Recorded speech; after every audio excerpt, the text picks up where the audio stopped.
Good morning, everybody. Welcome. This is Angela Coulter and Sarah Sieg Avignoni. bringing you this week's Ascended World.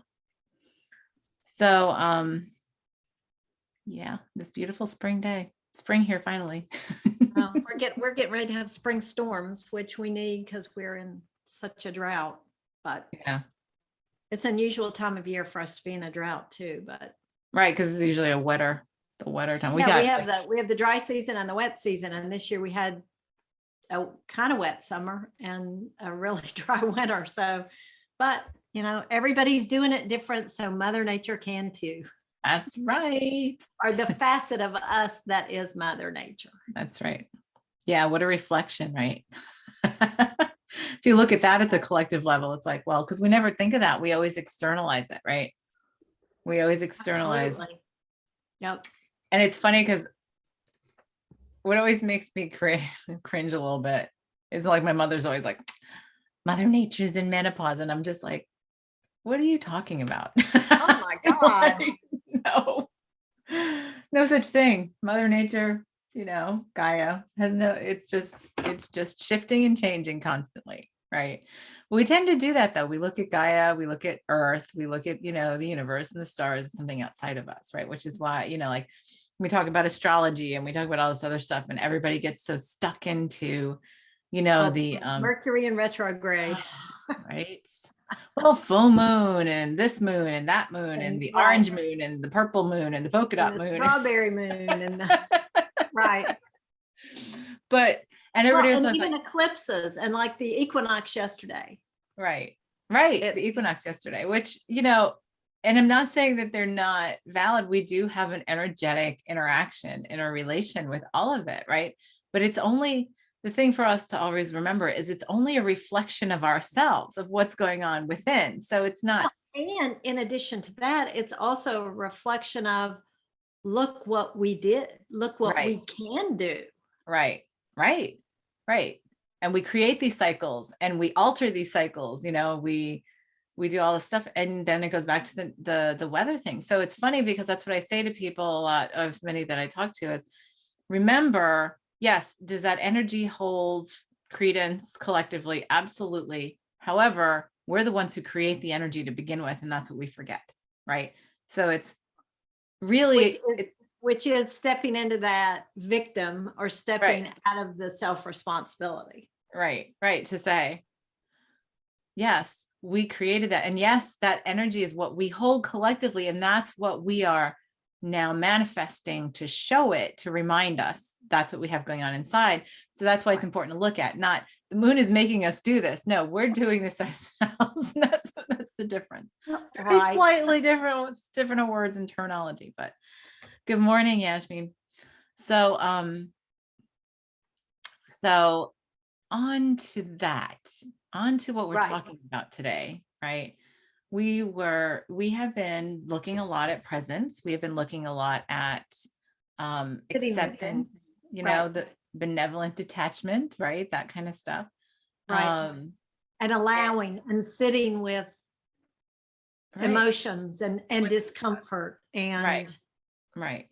So where you are. Right. So that's a huge monster step for us, right? Because it's such a big message when we can sit and look at ourselves, right? Look and say, okay, what's going on, right? What's here for me? Right. And instead of judging it, what is it telling me or what is it here to tell me, right? Mm-hmm. Excuse me. Excuse me. There, it's true. So, what was I saying before I so rudely sneezed? No, we've been talking about sitting with things and being present, and it's a big step to sit with that discomfort and to look at it and say what's here for me. Yes, and so that is a message in itself. It's a huge example of being able to see messages with ourselves. So then we say, okay, well then a big part of all this, and we even talk about it in energy work a lot about how it's so important to transcend judgment, right? To get into a place of acceptance, right? To not judge something as good or bad, to just see it as it is. When we get to that place, however, here's the little tricky part, the little tiny tricky part that the ego likes to say, I can still insert myself here is once we get to acceptance, then we justify ourselves in not moving forward by saying, oh yeah, I just accept myself as that. And instead of saying, Right. I accept that I believe that, right? There's a difference of saying I accept that I believe that, or I accept that I am that. And I accept that this is good enough. Yes, right. Because when we say I accept that I am that, then I'm accepting this is good enough.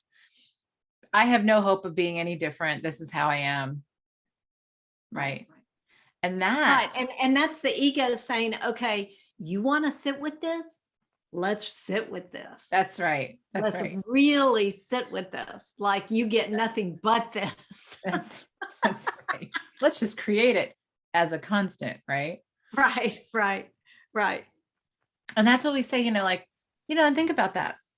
And so like when we call that acceptance, but is it really acceptance? Right? Because acceptance, when we look at it from a consciousness standpoint, it's seeing something, right, as it is, Right. and knowing it can change at any given moment. And it's also the definition of being present with it, because that doesn't mean that you're going to project it into the past or hurl it into the future. It's this moment. It's this presence right here, right now. And in that complete and utter acceptance and no judgment frees you to say, but the next moment could be totally different. Right. Right. And I mean, that is such a slight difference, but a huge difference. Right. Because so think about this. Think about like a parent, right, telling their kid, oh, well, you're not that smart. Right. It happens, right? Oh yeah. Right? You're just not college material. Right. Or you're just not gifted in that. Right. You're just not. You're not a math person. Oh yeah. My kids. Oh, that kid's under my skin because yes. And I'll explain that laugh because my kids are like very intelligent. Both of them are very versed in many things. My oldest is so funny though, because she basically fell out of the womb talking. She was talking at a very early age. Language was so easy for her, all that kind of stuff. And she always said that math was not her thing. She wasn't a math person. And I was like, but you were in honors in AP math, right? It just was that you actually had to work at it a little bit. It's not that you're not a math person. It's that it wasn't as easy as the other stuff for you, right? It might not have been your passion. Right. Exactly. Where language That and means reading. that doesn't mean you're not a math person. Right. Right. It's Right. just you're not a passionate math person. Right. Right. And so, but we say that all the time, but then, you constantly reinforce it by saying, I'm not a math person. I'm not a math person. I'm not a math person. And well, you just create that over and over again. And you create that, that problem. Here's the thing. I am so completely immersed in this world and I love all this stuff, but yet I am good at math. I am good at like some analytical things, but I enjoy both sides of the brain, and it might not be my passion. I don't want to be a mathematician. I don't want to be a physicist or anything, although I do like quantum physics, but when it comes to, it's like, well, okay, yeah, I'm good at math too. Right. And there's nothing wrong with that. Cause I hear people all the time, like I've seen conversations go on in a group of people. Oh yeah. And then they try to up each other on like how bad they are at math or how bad you're like, oh, well, yeah, my son or my daughter had this kind of math homework and I had no idea what that was. And that's just not how I just have no idea, Right. And the reason I say that though, is because when we say that, we continuously recreate it. And it might sound like acceptance, right? You might argue to say, oh, well, I'm just accepting myself for as I am, right? Right. But then if you truly agree to the premise that we are all divine and infinitely capable, then anything we tell ourselves about ourselves is temporary because it will create a limitation. Right? True. Yeah, because it defines it something other than the divine. Right. Right. So if we're saying, I'm just not good at math, well, why not? You're the divine. You created math. Right. Well, and it's difficult to say that we don't believe that we're the divine if we ever use the phrase I am, because that creates. Right. Right. All the time. Constantly. So when we say, I'm not smart enough, I'm not good enough, and I accept that about myself, Right. right? When you say that, yeah, that's the first step to that is saying, okay, I see that. But like what we're saying is the thing that you miss when you come into acceptance like that is, so if I believe that I am whatever, right? Right. So you really have to add the I believe underneath the I am. And then to say, oh, because if you do that, if you think of something that you think about yourself, then you say, and instead you say, I believe I am. And then you step back and go, oh, well, why do I believe that? Right. And that's the key to being present, is to Right. say, what is right here for me in this Yes. moment, so that that frees me from it. Yes. And I hate to use the term lesson or you've learned or whatever, but it's like you've received the gift by being present with it. Now open it. Yes. Open it and actually embody the gift, so Right. that the next moment you can get that present. Right. And I Otherwise mean, you just look gonna at sit it there and look that at it. way, and it's like, who wouldn't want that? Right. Right. Otherwise, I'm like, yeah, you might sit there and look at that. I like that. That's a great analogy, because if you think about it, you sit there and look at the present, right? So the first thing you see is, oh, well, look at the pretty bow and the pretty paper, and it's a very Right. pretty box. And then you can Or look at it and then, it's big. Look how Yeah. big this box Right. is. Right. Yeah. And then, but then if you just sit there and look at it, you never know. You never get the actual part about it. That's the present, the gift, which is on the Right. And inside. imagine something's wrapped in this horrible paper and it's just this massive box, and you don't want to open it because it's such a big box, it's Yeah. overwhelming, and you open it and it's this little tiny crumb, and you're like, "Ah, and here I wasted all this time." looking at the box and judging the box. Right. Open the present. Right. Which I mean, it's such a great play on words, because yes, Right. we don't. We just, so that's the little trick, right? Because we've been talking about this present thing. It's like, well, okay. So what is it you believe about yourself that you have accepted, right, as a Yeah. rule, but it has really, the ego has very, very craftily hidden it as a limitation. Right. And I mean, there are so many examples that, if you're questioning, what do I do with my life? Well, okay, let's sit with where I am. It's easy to let that ego say, just be present with this. Mhm. Come to a place of acceptance. Come to a place of, this is good enough. And that keeps the ego safe. It keeps you in that sameness. Mhm. And that level of self-acceptance gets you no joy, no satisfaction, no it's like the whole reason you looked at it is negated because you Right. haven't opened the gift. You're just looking at the box, which so that is a step in itself. So the first step is seeing it, because sometimes it's sitting right in front of you and you have no idea, right? Like we go Right. through all these presents, all of them, every moment. Right. And so, like it's stepping back a little bit more and saying, what am I telling? Like, this is enough. Where am I telling myself this is enough? And I say that it is acceptance. This is all I will ever have. Right. That's a hidden limitation. Right. Well, and not to plug our courses, but to plug our courses. There's so many things that hang off of that. It's like, okay, I don't trust myself to open that box. Yeah. I don't trust that I have created through my divinity something that's within that box that will have value to me, and that will, in the greater scheme of things, be the most amazing gift for myself. Right. I'm not worthy of it. I'm not worthy of that. And I'm not, I don't know how to can't come see to that place of gratitude for it. Yeah. Yes. Yeah. And I'm afraid of the shadow that it might be hidden in it. Right. And my guidance is through my fear that I shouldn't open the box. Right.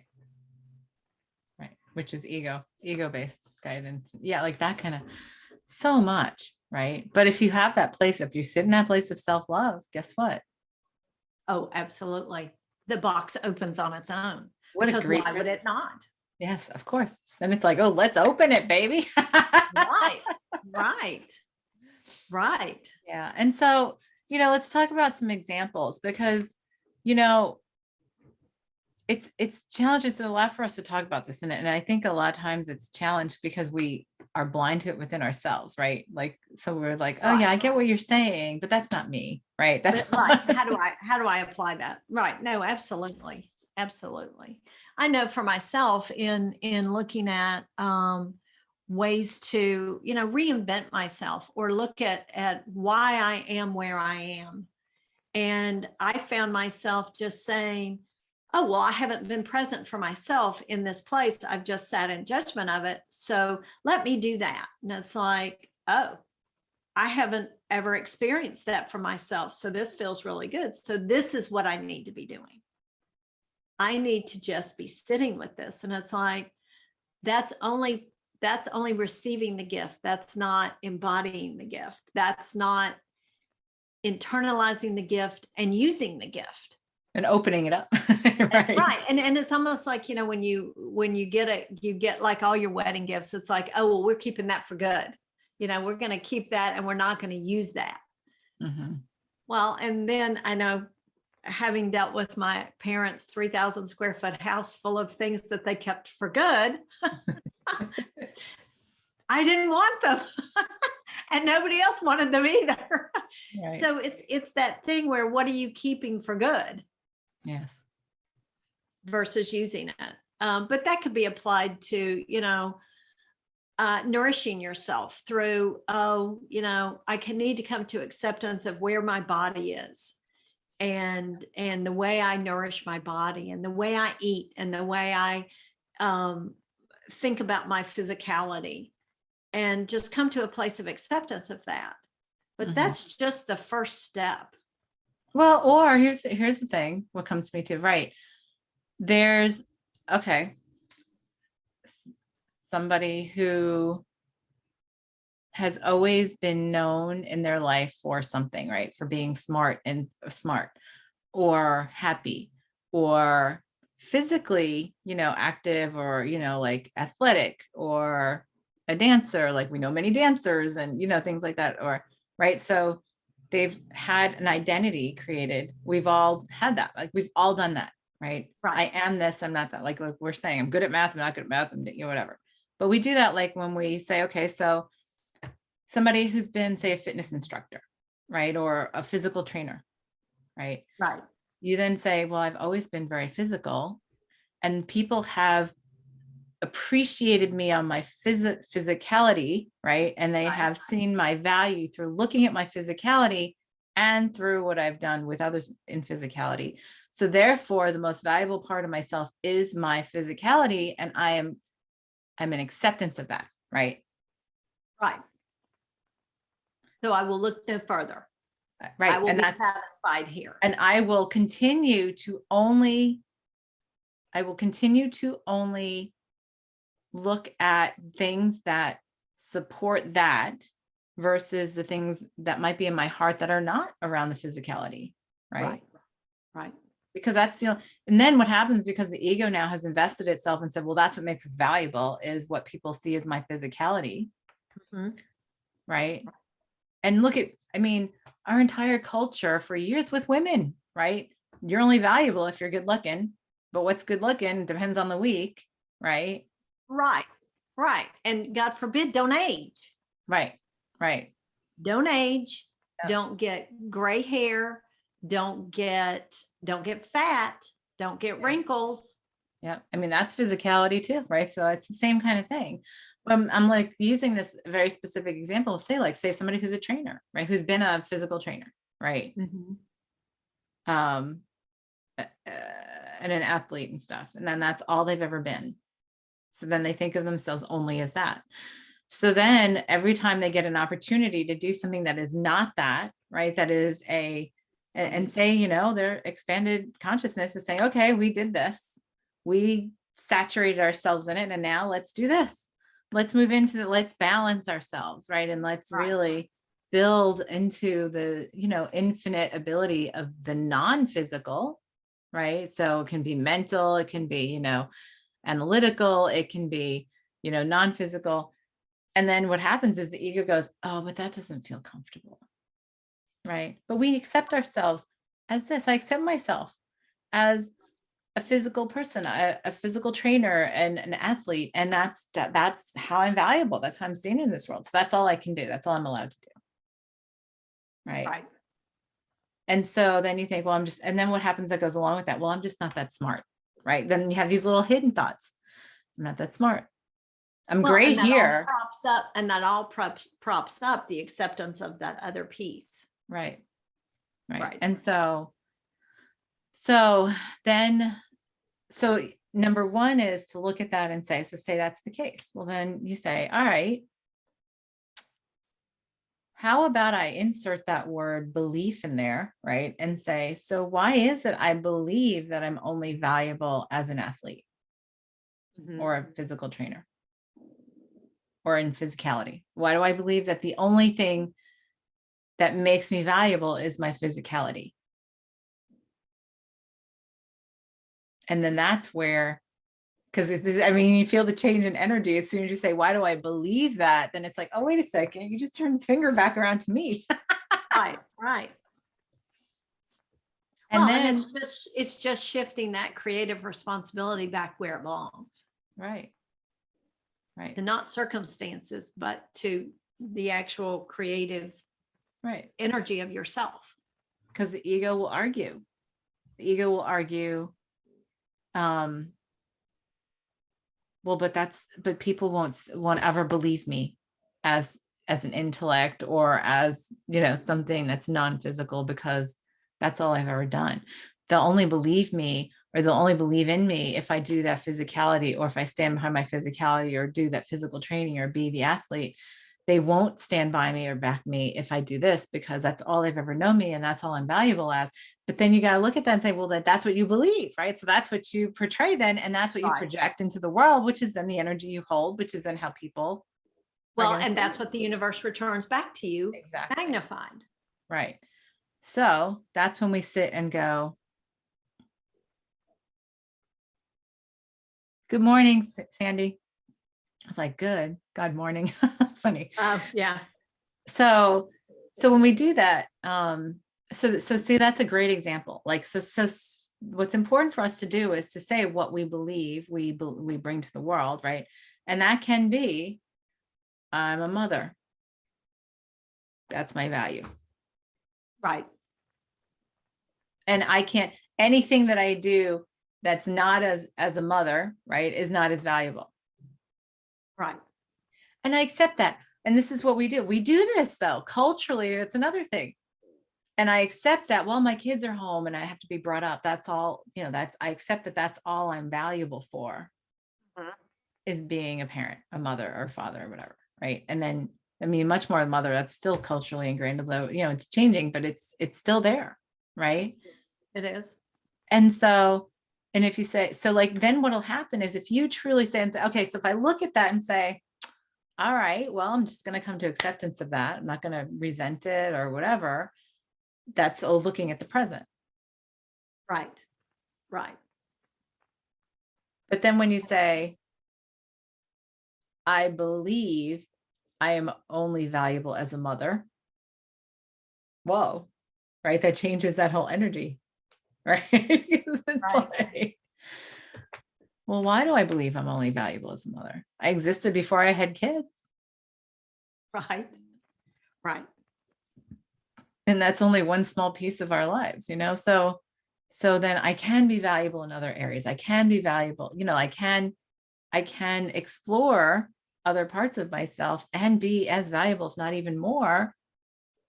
But when I say that, it's just we're limiting ourselves to, I'm saying this, even when I come to acceptance of it, like, because I mean, that's that is the hardest place for us to change from, is that place of comfort and acceptance, right? Right. Right. And that's what I tell people who come into me, clients who come in and stuff like that, is like I've said over the years, it is far easier to work with somebody who's uncomfortable and propelled to get out of a situation than it is when they're comfortable and in acceptance of it. Right. Well, and I think that a great way to look at what we're talking about here is call it the presence of self-responsibility. Yes. Oh, Is that's to- nice. Is to be present in the knowing that you're responsible for that moment. I love that. I'm going to write that down. And I mean, that right there is the ultimate freedom combined with the ultimate power. Yes. It is. It is. Because And and there's no room for judgment in there. No room No. at all. no, it is presence. Yes. Like you said, presence and self-responsibility, presence and acceptance in self-responsibility, of saying, yes, like you said, I created that. I believe that. That's why you're saying, I believe that, because that's what you created through your belief. Right. Which says nothing about the past or the future. Mm-mm. It is this moment right here, right now. Yes. And if you if you allow that to be only that moment, that means that the next moment or the next or the next or the next is infinite possibilities of what can be in that moment. Well, once you hit that self-responsibility, which, again, shameless plug, we have the course all on that. That's right. But when we come to that from a place of complete self-responsibility and self-creation, is saying, I create that in every moment.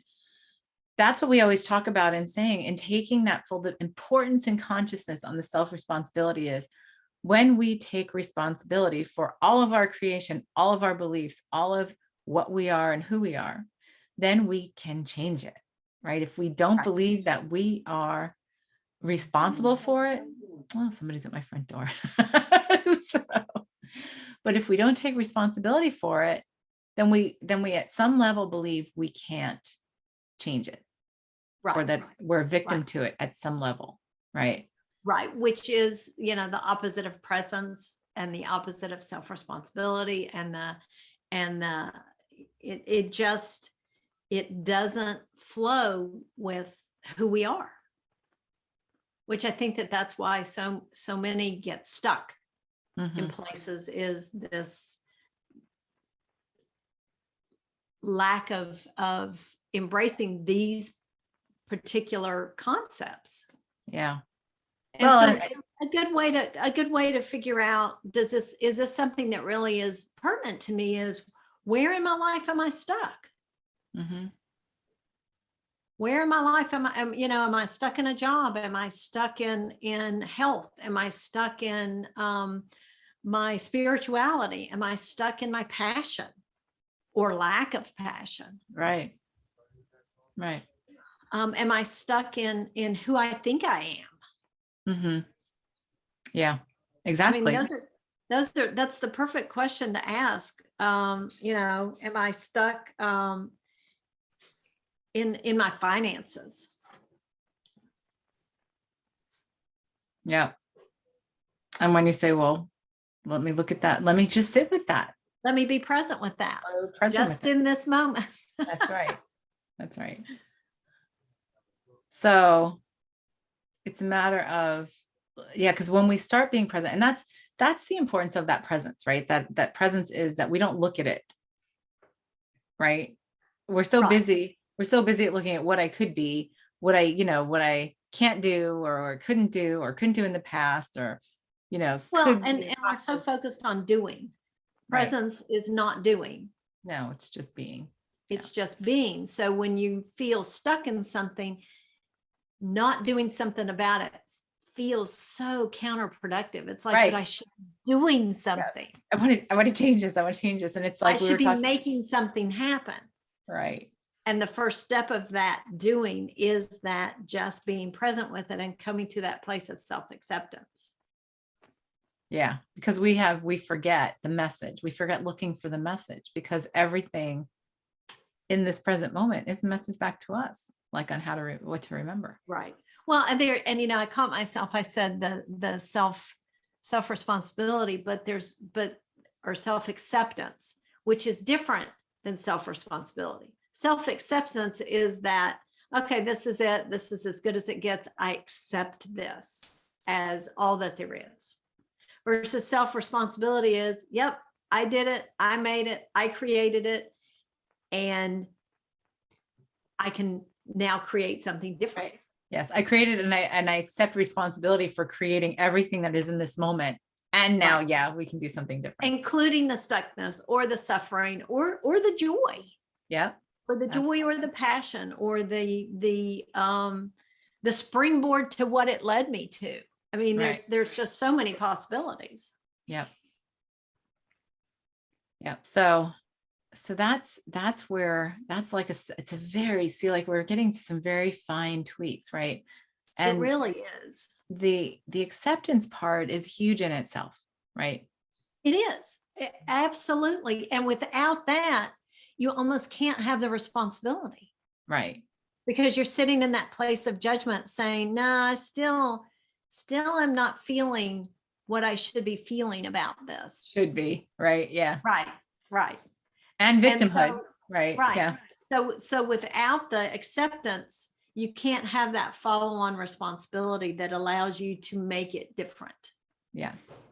Or it's opening the package. Yes. Yeah. And saying to ourselves, yeah. Well, it's that whole coming to it saying, well, look at what I created. And if I choose that,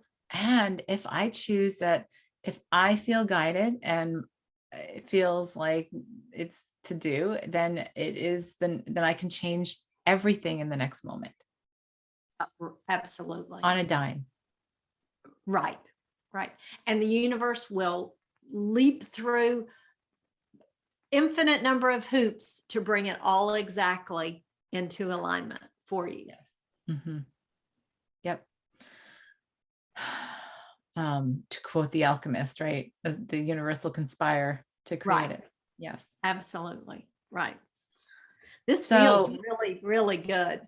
it really does. It does. So, I hope that people are able to see how it applies to the specifics of where you're stuck and coming to that place of acceptance and then responsibility to allow it to be different. right. Sandy says it's very challenging, but feels really good and true. Right. Yeah. Yeah. Yeah. Because well, first of all, doing this is adding extra steps into what we typically do, right? So then the ego goes, oh, I got to do something else. Like, I got to do Right. something else. And it's like, no, you got to stop doing. That's the thing. And that's the hard part. That's Or the we hard believe it's the hard Right. part just because we are out of practice. Yeah. Yeah. And it's like it's that muscle, exercising that muscle you haven't used in a long time. What comes to mind is, this time of year, we're getting into gardening season, right? And Right. tilling the ground, pulling the weeds, putting new stuff in, filling things out, trimming them back, or, whatever, training stuff. And then, at some point, and it's a constant, many who've done gardening know, like even when you're doing vegetable gardens, it's constant weeding and tending to the plants and everything else and feeding. Well, and you're constantly doing, and it's all nourishing. It's all nourishing the land. It's nourishing yourself, right? Because it's an interaction with the grounding of the earth. Right. And so, yes, it is a great exercise in doing that. And then, what a great analogy is at some point you stop and go, look at how beautiful this is, or look at how abundant this is, or look at what I have been a part of creating. Right. Do we stop and do that? A lot of times we don't, though, because we're always like, on to the next season, on to the next season, on to the next season, and doing that for ourselves. Like, why would we not give that gift to ourselves to say, well, look at what I create in my life every day? Absolutely. I mean, you woke up and look at the day that you created for yourself, even the sun rising. Right. That's what I was going to say, a beautiful sunrise or a beautiful sunset. Or, a beautiful flower, well, and I created amazing eyes that can take it all in. Right. Or senses, the physical senses, period. Right. Right. And that, my eyes see that sunrise, and that triggers certain things within my body, certain chemicals within my body that says, wake up, energize, get going, move, digest, breathe, respirate. I mean, and it's not stuff you're thinking of consciously. No, not at all. And so we have mastered so many millions and millions of things in every moment, right? That we never stop and have gratitude for that, or acceptance. Well, gratitude comes after the acceptance, to say, oh, look at that. That's pretty magical, right? No matter, even if it's gray and dull and rainy and dreary and limited and lack filled, right? Then it's to say, perceive it as lack filled. Right, or perceived as lack filled in a way of whatever. Well, look at what I've created.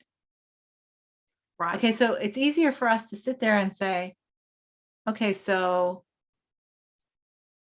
let me come to acceptance on that. But then it's easier to see where you say, oh, well, what's the message in it for me, right?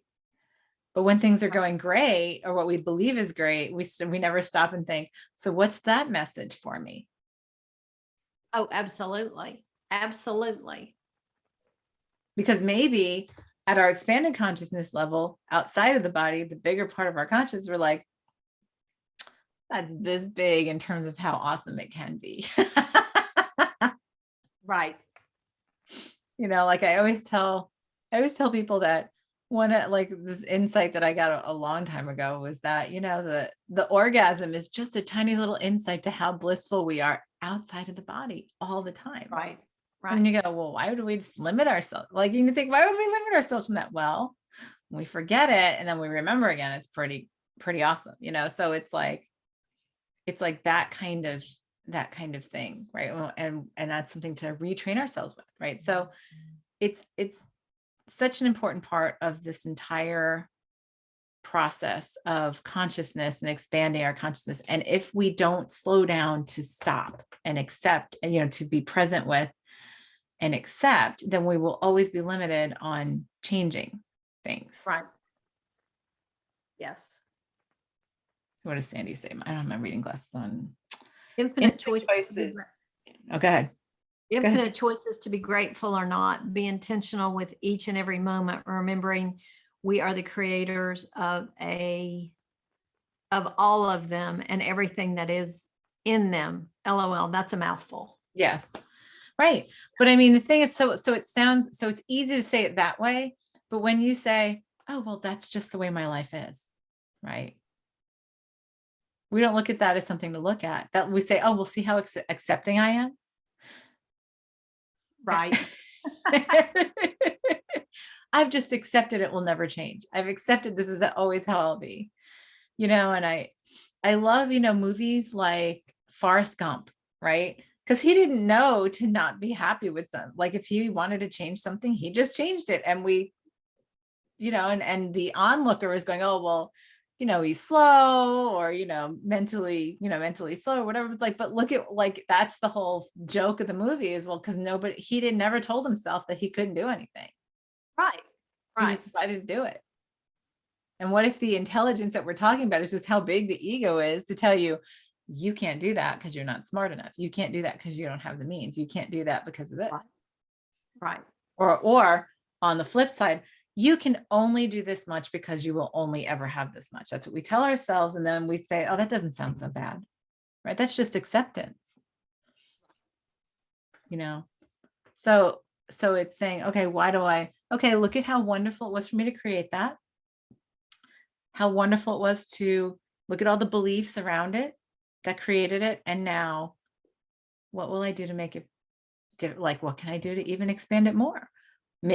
Do I want to saturate myself in that even more? Because then when you say, oh, I have this infinite ability, this infinite palette, do I want to saturate myself in it more? Or do I want to do something else? Do I want to expand in my divine, like my divine birthright of whatever, stepping into my power in more ways than If this? I allow that to nourish who I am, what can that bring? Right. What can that allow my creations to flow to? Yeah. Flow If into? I allowed even more, right? Right. Even more. If I'm like, okay, so I did allow myself to be this smart, or just known for this, known for being physical or whatever, like we were talking about. And now I'm going to fill up the whole basin of all of the non-physical stuff. And I'm really going to immerse myself in that, because that's part of my passion too. And like, even, more fulfilled and saturated. It's a possibility. So those are the thoughts to think of. So let's do our clearing for the week. Go ahead. Oh, I've just, we've talked about so much. Yeah. How about,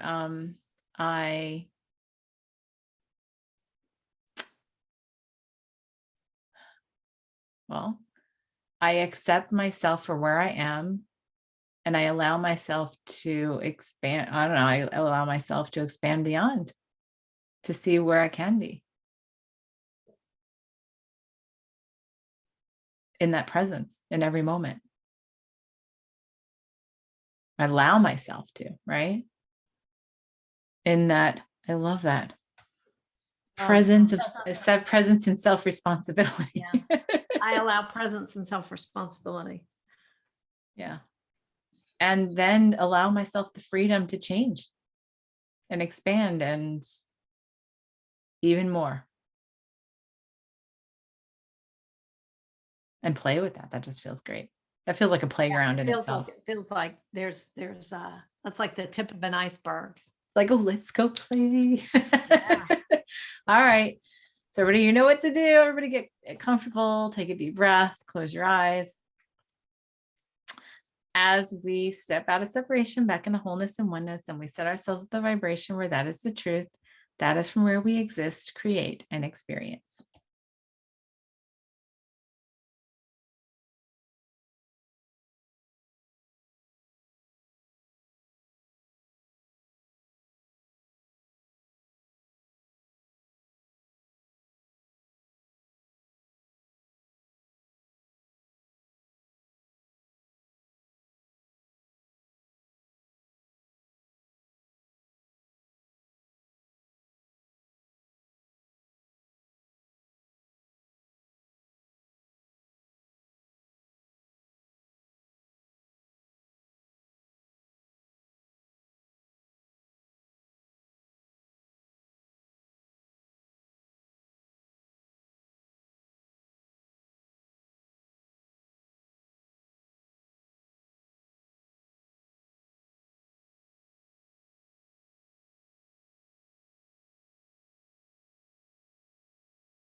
All right.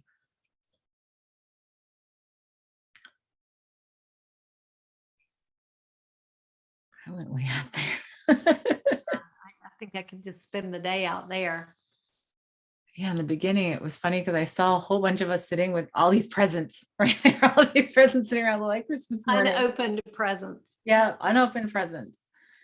And then we started opening our presents. And then it was interesting because then I saw that all of us were, individuals were encompassed in a bigger one, for the collective. And it was like, oh, wow, look at that. And it just sort of like was a Russian doll thing, right? The concentricity thing, Right. Yeah.